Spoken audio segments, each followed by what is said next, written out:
আসসালামু আলাইকুম, আমি আফসার ওয়াহিদ। আফসার রান্নাঘরে আপনাদের সবাইকে স্বাগতম।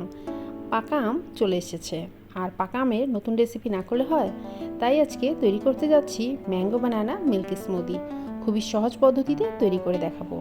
চলুন দেখে নেওয়া যাক কীভাবে তৈরি করেছি।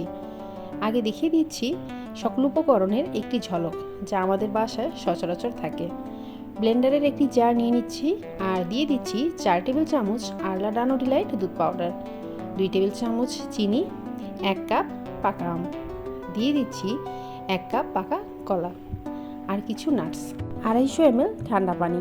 অবশ্যই ঠান্ডা পানি ব্যবহার করতে হবে, আর যে কোনো দুধ পাউডার ব্যবহার করলেই হবে। প্রথমে একটা স্পুনের সাহায্যে মিক্স করে নিচ্ছি, এতে ব্লেন্ড করতে সুবিধা হবে। এবার ভালোভাবে ব্লেন্ড করে ফেলেছি। আর টপিংয়ে ব্যবহার করেছি 2 table spoon Biscoff biscuit, 1 table spoon pistachio and rose leaf. আশা করি রেসিপিটি আপনাদের ভালো লাগবে। ভালো লেগে থাকলে অবশ্যই ট্রাই করবেন।